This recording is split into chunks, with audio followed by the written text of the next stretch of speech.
Como é bom, né, irmãos, estarmos aqui reunidos na casa do Senhor, para a gente aprender mais do Senhor.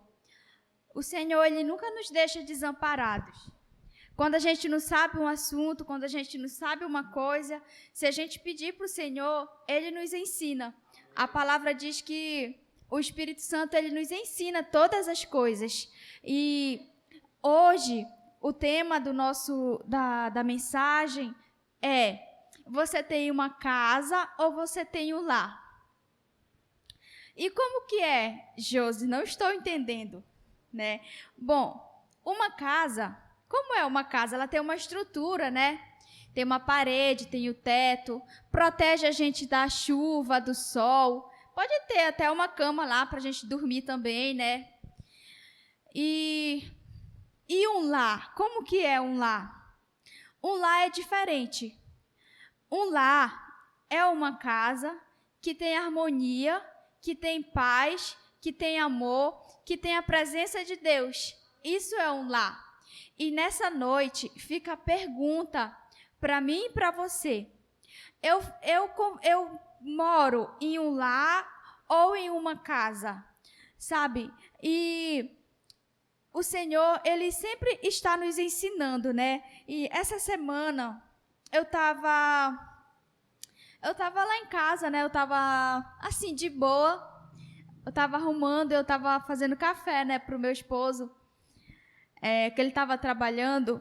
E eu sentei assim no sofá e eu fiquei olhando assim, eu fiquei pensando, eu fiquei agradecendo o Senhor, né, pela minha casa, pela minha família. E começou a vir assim na minha mente que um lar, ele era assim, assim, assim, e ele tem que ser assim, assim, assim. Que eu vou já compartilhar tudo com vocês. Eu fiquei assim, meu Deus, nossa, é verdade mesmo. Eu já fui anotando algumas coisas e hoje o Senhor vai falar com a gente. E por mais que você pense assim, Josi, lá em casa eu acho que é só uma casa mesmo, não sei se é um lar não, mas hoje a gente vai sair daqui capacitado para a gente transformar a nossa casa em um lar, que é onde habita a presença do Senhor, onde tem paz, porque uma casa, irmãos, muitas vezes não tem paz, né? É um lugar que a gente sai de manhã para trabalhar e já fica assim, de tarde, né? Quando acaba o trabalho, fica pensando, eu vou ter que voltar para lá,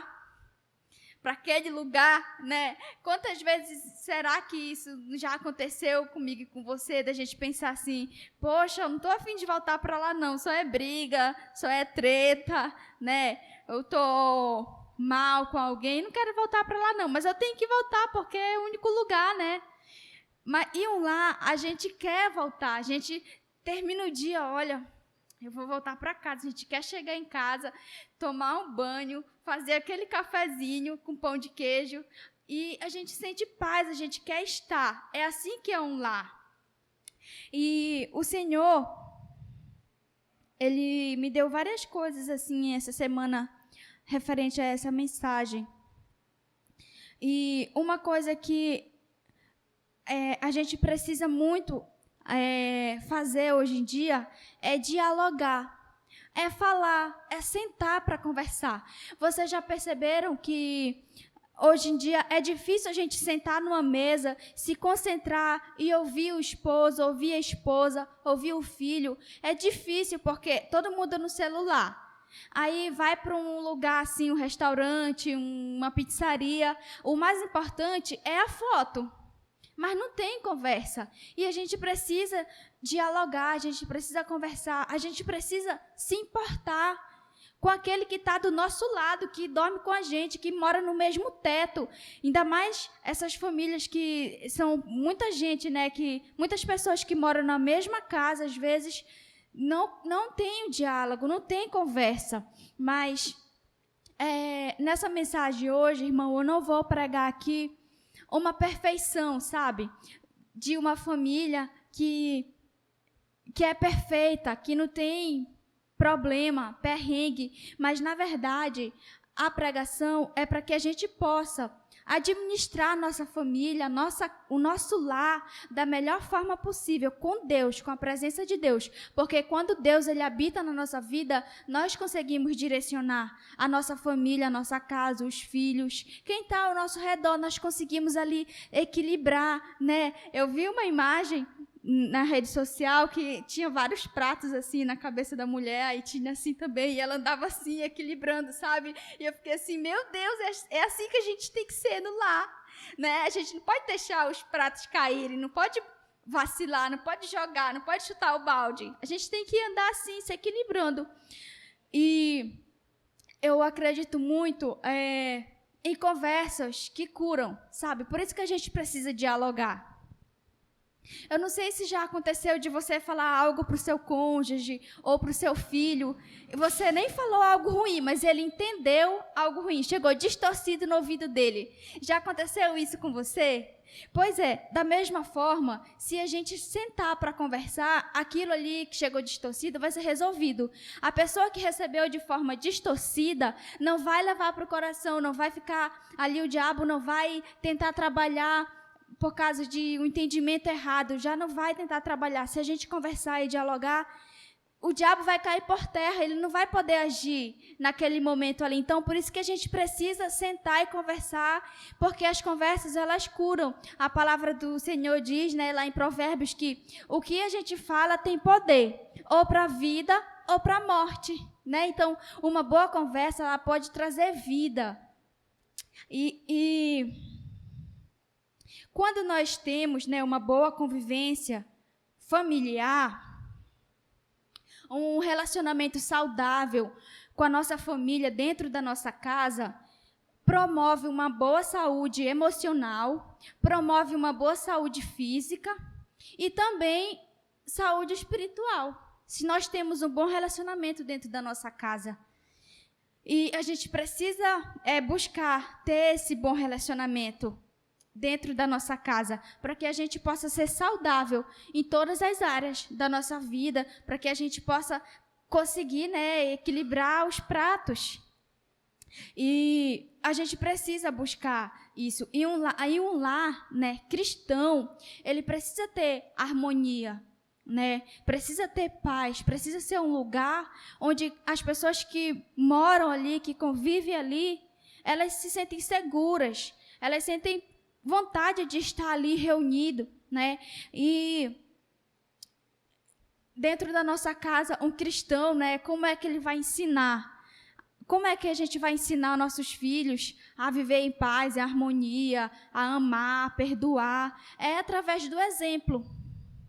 É através do exemplo. Então, nós precisamos ser exemplos dentro da nossa casa. Você pode até pensar assim, Josi, mas tu não sabe, Josi, como é dentro da minha casa. Tem um monte de gente, é muita confusão, Josi.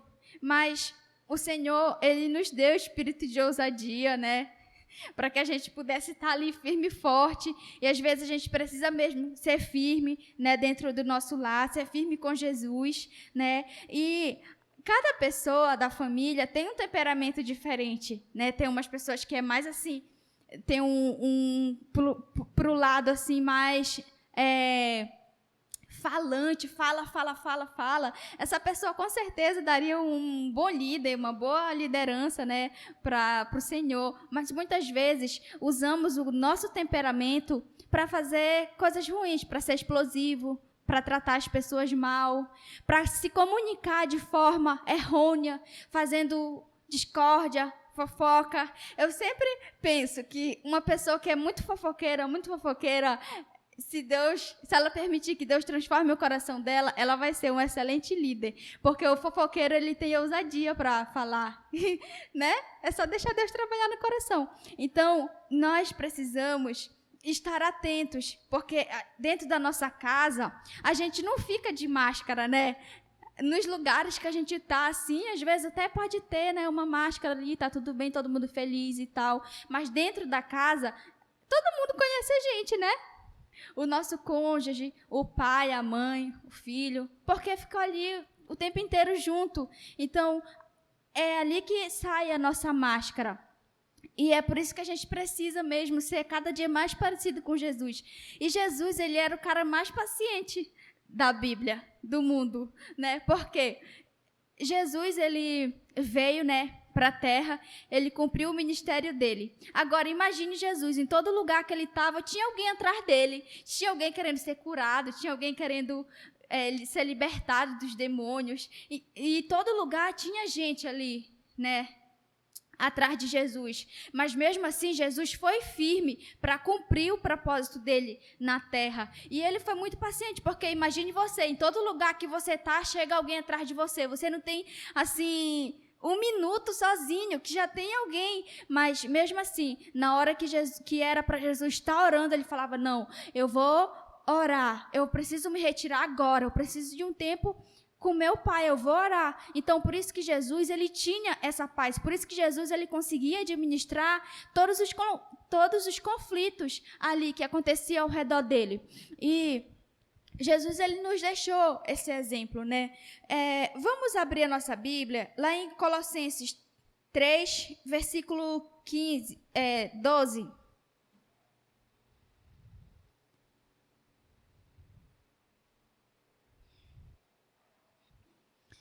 A gente vai ler duas passagens. Primeiro Colossenses e depois Amós. Colossenses 3, versículo 12. Diz assim a palavra do Senhor. Reverti-vos, pois, como eleitos de Deus, santos e amados, de entranhas de misericórdia, de benignidade, humildade, mansidão, longanimidade, suportando-vos uns aos outros e perdoando-vos uns aos outros. Se algum homem tiver queixa contra outro, assim como Cristo vos perdoou, assim fazei-vos também. E sobre todas estas coisas, reverti-vos de amor, que é o vínculo da perfeição, e a paz de Deus domine em vossos corações, para a qual também fortes chamados em um corpo, e seja agradecido. Lá em Amós agora, Amós 3:3. Bem rapidinho. Porventura, andarão dois juntos, se não estiverem de acordo? Podem sentar. O nosso lar, as primeiras pessoas que vêm, né, é um casal. Para formar uma família é um casal, né? E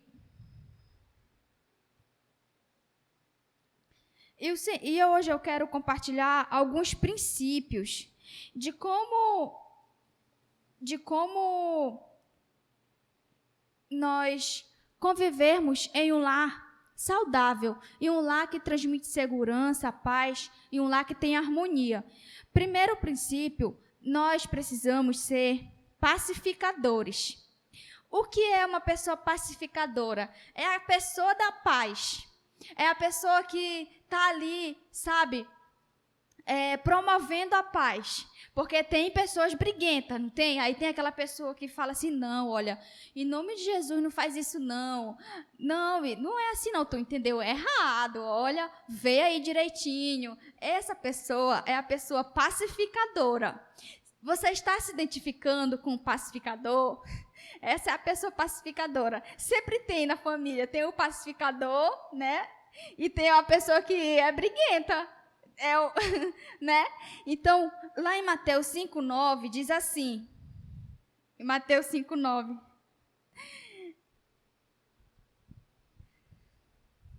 bem-aventurados os pacificadores, porque eles serão chamados filhos de Deus, né? Então, bem-aventurado é o que? Aquele que usufrui, aquele que é feliz, né? Então, bem-aventurado aquele que é pacificador. E será que nós somos pacificadores? É uma bem-aventurança, olha. Nós precisamos ter, sabe, esse espírito de ser um pacificador na nossa casa. Nós precisamos ser essa pessoa, né?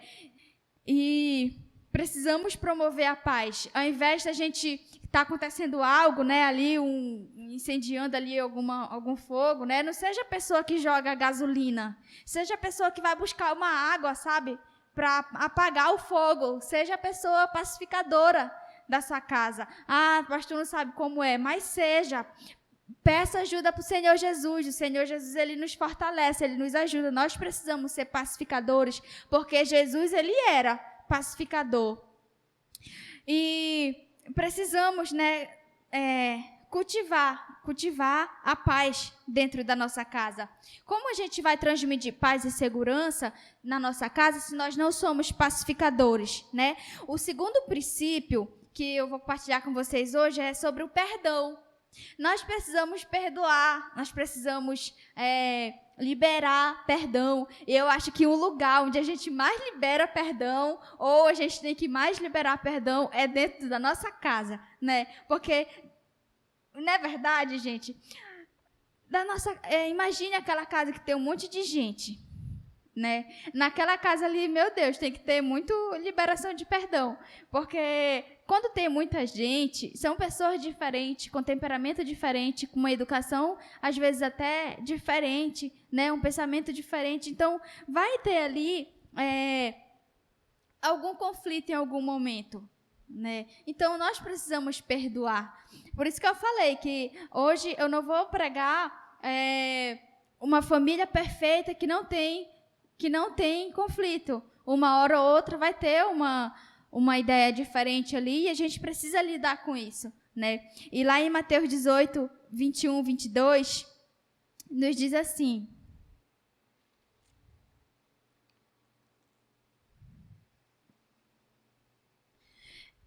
Então Pedro, aproximando-se dele, disse: Senhor, até quantas vezes pecará meu irmão contra mim e eu lhe perdoarei? Até 7?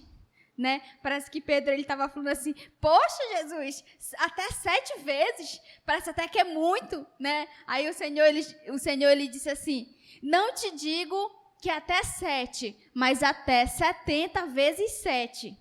Né? Então, nós precisamos ter isso na nossa mente, de que um cristão ele precisa perdoar. Sabe por quê?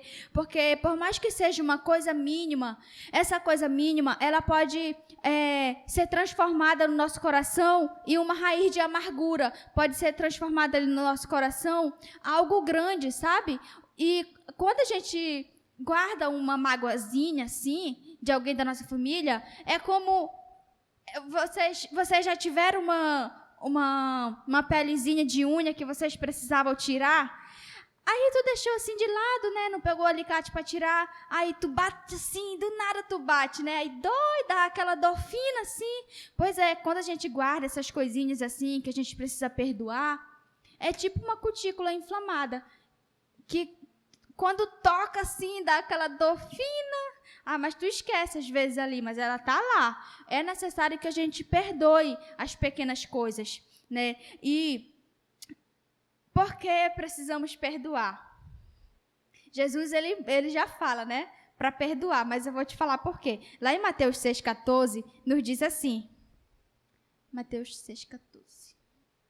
Porque se perdoardes aos irmãos, ou se perdoardes aos homens as suas ofensas, também vosso Pai Celestial vos perdoará a vós.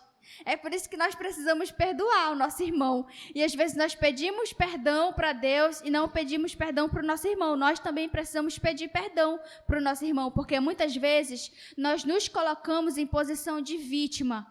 Ai, porque eu sou a magoada, eu sou o magoado, eu sou o ferido, eu sou a ferida. Não, tem que pedir perdão sim. E sempre, principalmente dentro da casa, se tiver um cônjuge, né, um casal.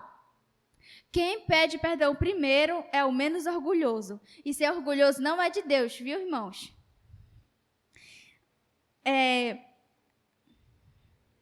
Lá em Provérbio 17, 19 também, tem um ensinamento muito bom do Senhor Jesus. Sabe, quando nós liberamos perdão, principalmente, né, no âmbito familiar, às vezes, assim, eu vejo que é comum, sabe? A pessoa errou, mas mesmo assim, fica trazendo à tona, sabe, o erro da pessoa. Já perdoou, já tem que estar já lá no mar do esquecimento, né? Nós não temos que estar trazendo à tona nada, Por quê? Porque nós já perdoamos. Nós não já perdoamos? Pois é. Aqui em Provérbios 17, 19, nos diz assim: o que ama a transgressão, ama a contenda. O que exalta a sua porta, busca a ruína.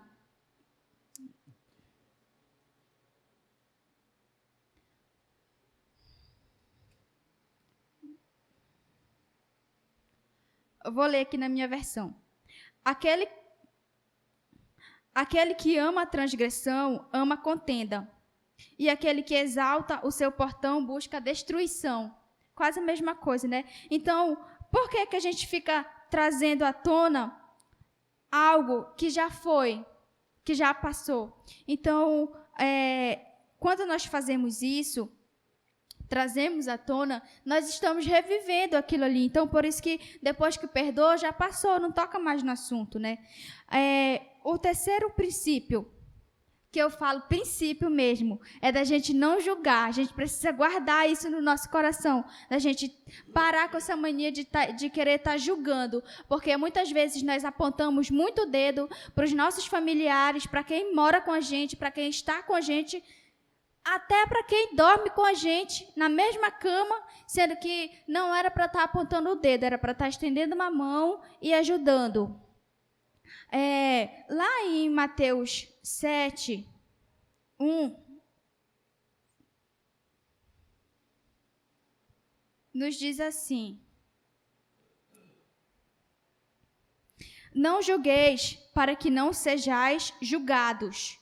É muito conhecido esse versículo, né? Quando é para a gente se defender, muitas vezes, a gente usa isso. Olha, não me julga para você também não ser julgado. Mas, na verdade, esse versículo é para a gente também, né? E quando é uma pregação assim, muitas vezes a gente fica até pensando assim, poxa, se a fulana estivesse aqui, hein? Deus ia falar muito com ela. Mas, na verdade, o Senhor, Ele quer falar com a gente mesmo, que estamos aqui, né? Vamos guardar essa mensagem no coração. Aí fala, não julgueis para que não sejais julgados. Você já sabe que se você julgar, você também vai ser julgado, ó. Porque com o juízo com que julgardes, sereis julgados. E a medida que medirdes, vós sereis medidos. Não é forte esse versículo, né? E nós precisamos guardar isso no nosso coração. A gente precisa parar de estar apontando tanto o dedo, quando, na verdade, a gente precisa estender a mão e acolher, e ajudar, e orar, se for preciso. Às vezes é preciso falar mais firme ali, né? Falar de que Jesus está voltando, aceita logo Jesus, senão tu vai para o inferno. Tem que falar firme mesmo. Tem que pregar dentro da nossa casa. Lá em Mateus também, 36, 37, nos diz assim: mas eu vos digo que toda palavra ociosa que os homens disserem, hão de dar conta no dia do juízo. Gente, quando eu li esse versículo a primeira vez, eu fiquei assim, meu Deus, eu vou dar conta de tudo que eu falei. Eu e você vamos dar conta de tudo que... 36, 12, Mateus 12, 36. A gente vai dar conta de tudo que a gente falou, seja bom ou seja ruim. Né? Então, a gente precisa vigiar, né? Por isso que lá em Salmos ele fala, Senhor, coloca guarda na minha boca, Senhor, na porta da minha boca, coloca guarda. E eu fico pensando, coloca, Senhor, coloca. E cada risquinho desse que tem na nossa boca, coloca um guarda, Senhor. Porque a gente precisa vigiar nas nossas palavras. No 37 diz assim, porque por tuas palavras serás justificado e por tuas palavras serás condenado, né? E essa passagem aqui da Bíblia, Jesus ele está ensinando a igreja, o povo escolhido, sabe? Então é para a gente, é para mim, para você, não é para o irmão que é para ele também, mas Jesus está falando aqui para os convertidos, né? Que a gente vai dar conta de tudo aquilo que a gente fala. E o que é uma palavra ociosa? É algo inútil, é algo indolente, sabe? Pejorativo. Tudo isso a gente vai dar conta se em algum momento falamos, né? Até já pedi muito perdão para o Senhor. Porque às vezes, irmão, a gente peca com a nossa boca contra... Às vezes a gente acha que se a gente falar da nossa família, alguém que está ali com a gente o tempo inteiro, não tem nada a ver, né? É só se falar do outro, assim, lá de longe, outro irmão lá da igreja, sei lá de onde, outra família, que é pecado. Mas, na verdade, quando a gente fala mal do nosso cônjuge, é pecado também, sabe? E nós precisamos vigiar quanto a isso. E uma coisa que que eu sempre pensei, assim, irmãos, que eu tenho isso, assim, sabe, no meu coração. Eu nunca falo mal, sabe, do meu cônjuge. Sabe por quê?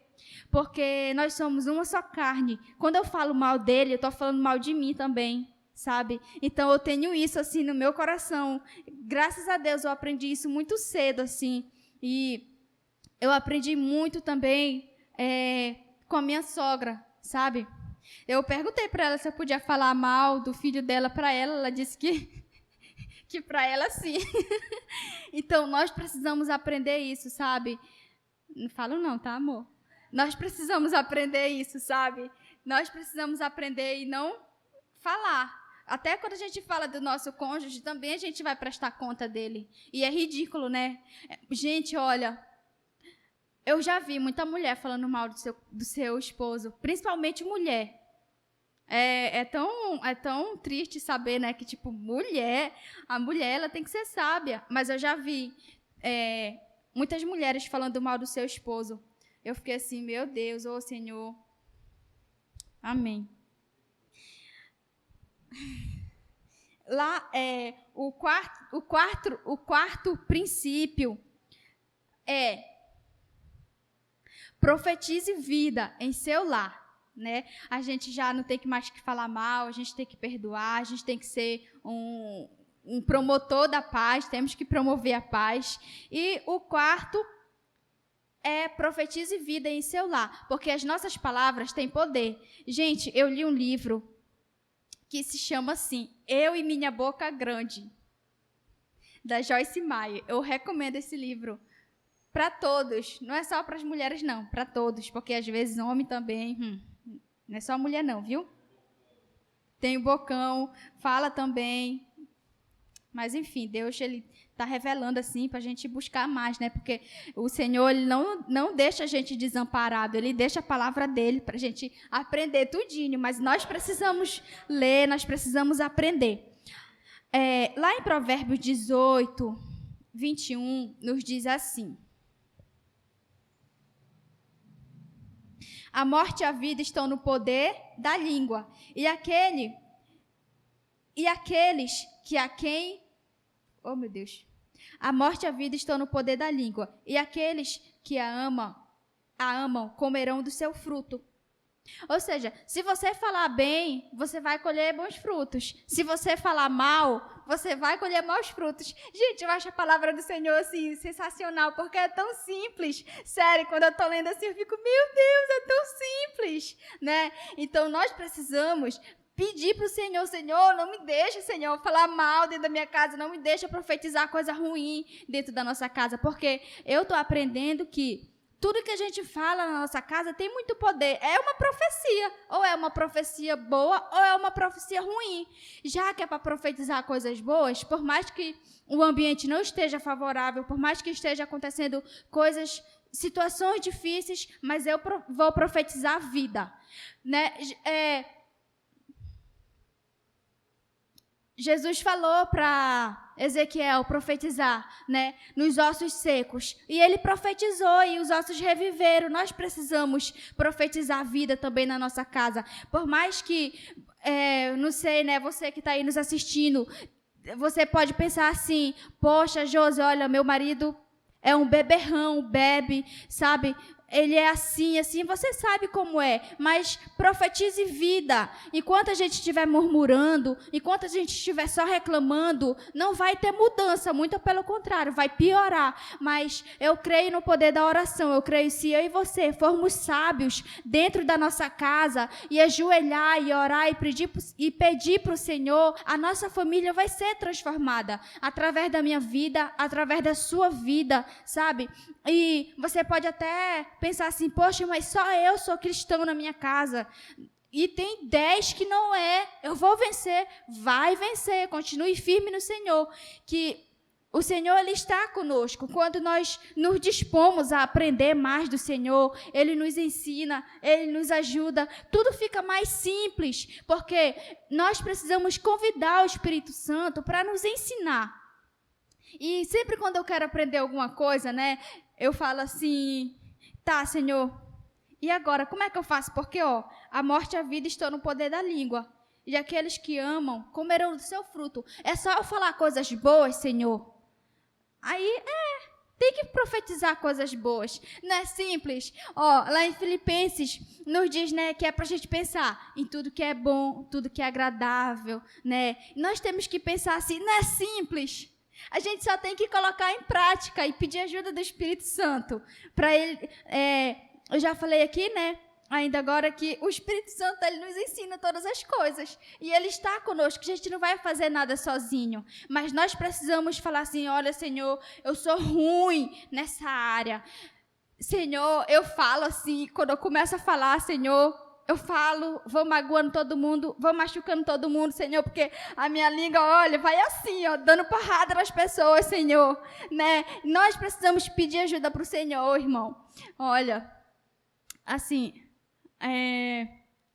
a gente ainda está, né, no início do casamento, ainda estamos no início, mas lá no iniciozinho, gente, olha, apesar de algumas pessoas falarem, né, que eu tenho assim, parece que eu sou calminha, mas quando eu começava a falar, eu falava tanta coisa, gente, dentro do meu lar, na minha casa, sabe? Mas o Senhor, Ele tem me ensinado, o Senhor, Ele ajuda a gente a controlar a língua, e nós precisamos aprender, nós precisamos ser sábios dentro do nosso lar, senão, em vez de trazer vida, a gente vai trazer morte, destruição. Nós precisamos agir com sabedoria. E lá em Provérbios também, 29, Provérbios 29, 11, nos diz assim: um tolo expande toda a sua ira, mas o sábio a encobre e reprime. Gente, eu fiquei pensando assim, meu Deus, eu era tão tola. O Senhor, Ele tem me ensinado, sabe? O Senhor, Ele realmente nos ensina quando nós queremos aprender. Eu tenho pedido isso assim para o Senhor. Senhor, me ensina, Senhor, eu não quero ser tola, sabe? Eu tenho pedido isso para o Senhor também. E foi engraçado, né, que quando eu estava meditando, né, nessa palavra, veio vários versículos na minha mente, assim, que eu já tinha pedido para o Senhor, sabe? Ai, Senhor, me ensina, porque eu não quero ser tola, não, Deus. Eu quero segurar a minha língua, eu não quero falar tudo que vem na minha mente, não. Porque quando falamos tudo que vem na nossa mente, a gente pode acabar trazendo destruição para a nossa casa. Por isso que nós precisamos estar no Senhor. E lá no no capítulo 13 de Provérbios, nos diz assim, 13:3. Aquele que guarda sua boca, guarda a sua vida. Sensacional, né? Palavra do Senhor. Mas aquele que abre muito os seus lábios terá destruição. Meu Deus! Olha, é aquilo, né? Se a pessoa não tem nada de bom para falar, não fala nada, né? Não tem nada de bom, fica calado, guarde a língua.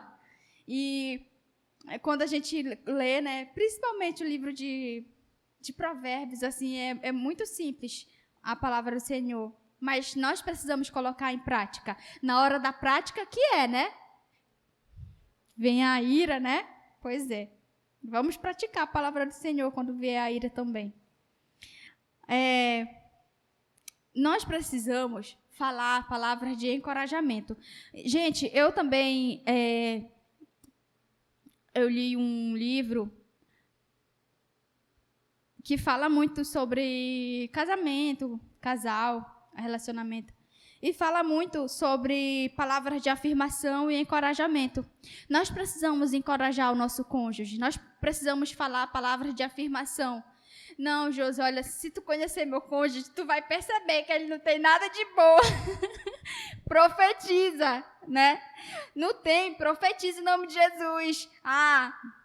eu quero que meu cônjuge seja assim, assim, assim. Amor, você é assim, amor, você é assim. Ele vai até ficar assustado, ele vai se tornar assim. Em nome de Jesus, profetize. Não perca a sua família, sabe? Lute pela sua família. E quinto e último princípio, desenvolva com sua família disciplinas espirituais.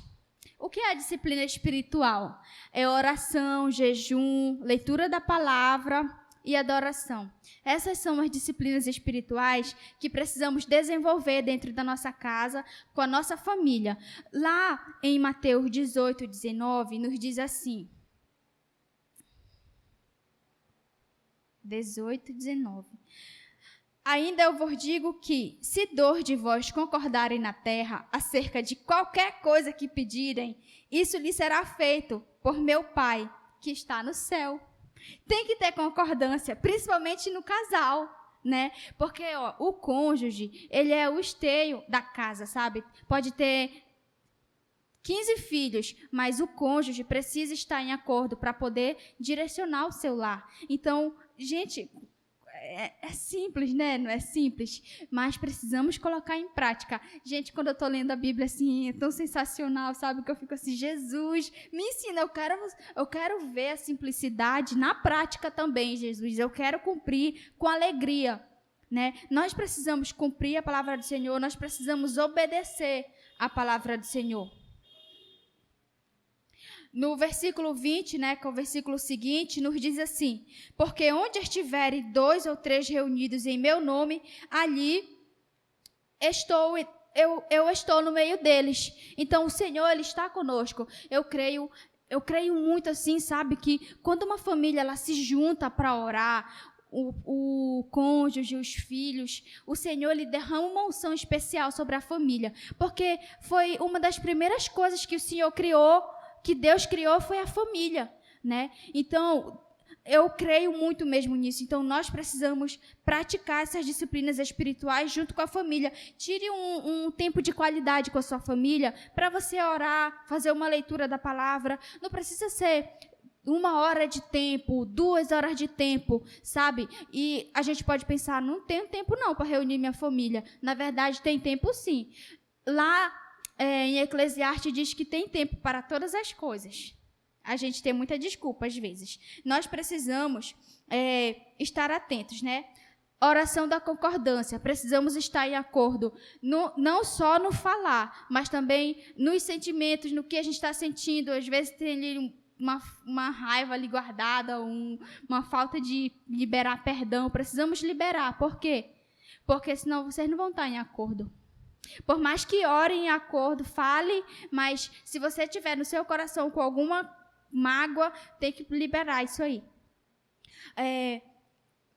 Eu falei, né, da oração, jejum também. Precisamos jejuar com a nossa família e adoração. E também leitura da palavra. Lá em 2 Timóteo 3, versículo 15, nos diz assim: E que desde a tua meninice sabe as sagradas letras que podem fazer-te sábio para a salvação, pela fé que há em Jesus Cristo. Toda a Escritura, divinamente inspirada, é proveitosa para ensinar, para redarguir, para corrigir, para instruir em justiça, para que o homem de Deus seja perfeito e perfeitamente instruído para toda boa obra. Então, nós precisamos ter esse princípio dentro da nossa casa, de fazer o devocional e ler com o nosso esposo, com os filhos, né? Nós precisamos passar isso, porque se a gente tem filho em casa e a gente não ensina, a rua vai ensinar, o mundo vai ensinar, e pode ensinar muito bem de forma distorcida, que é o que a gente vê muito hoje, redes sociais, a gente vê muitos ensinamentos de forma distorcida. Eu creio que o Senhor realmente Ele tem nos chamado, sabe, para um conserto, A gente muito tem falado de conserto aqui na igreja, né? Ultimamente, eu creio que é um despertar do Senhor para as nossas vidas. Nós precisamos consertar a nossa família, e a nossa família tem que ser uma família que glorifica o Senhor, uma família que pratica a palavra do Senhor, que a gente olha assim para aquela família, olha, aquela família ali vai ter deserto, mas olha, é uma família que está unida, é uma família que tem harmonia, é uma família que está ali crescendo no Senhor. E nós precisamos, sabe? E nessa noite, eu quero fazer um pedido para você. Quando você chegar na sua casa, se reúna com a sua família hoje. Sente, converse. Tenha um tempo de qualidade de conversa, sem celular. Desliga o celular, coloca no outro cômodo, mas tenha um tempo de qualidade com a sua família. E outra coisa também, sobre o tempo de qualidade, né, com a família, sobre essas disciplinas espirituais. Eu quero falar sobre o culto doméstico, né? O culto doméstico a gente vai começar a fazer, né, aqui na nossa igreja, mas eu quero falar do culto doméstico que a missionária Samira está fazendo lá em Salinas. Gente, está sendo uma bênção. Famílias estão sendo restauradas. Casamento que estava já indo por água abaixo através do culto no lar, né? Daquele tempo ali de qualidade com o Senhor, com a família reunida, orando, buscando, pedindo misericórdia para o Senhor. A família está sendo restaurada. Foi restaurado, se reconciliou com o Senhor, está com o Senhor novamente. Então, nós precisamos fazer isso com a nossa família. Ah, Josi, não, minha família não está assim no nível. Mesmo assim, precisamos buscar o Senhor, porque a palavra do Senhor diz que aquele que está de pé, cuide para que não caia. Então, o culto doméstico, ele está sendo uma bênção, já tem testemunhos para ser contado, e nós precisamos iniciar também aqui na Assembleia de Deus do Brasil, da Cidade Nova, o culto no lar, né? E nessa noite que você saia, assim, encorajado a lutar pela sua família, a buscar pela sua família. Ah, fulano não busca, fulano não busca, mas eu vou buscar pela minha família, porque eu quero ver minha família no céu. Né? Então, nós precisamos buscar pela nossa família. E era essa a palavra dessa noite, que você saia daqui com alegria no coração, por mais que a sua família, não sei como que é, mas confie no Senhor, que o Senhor está com você, e lute pela sua família. Lute de joelhos dobrados. E amém.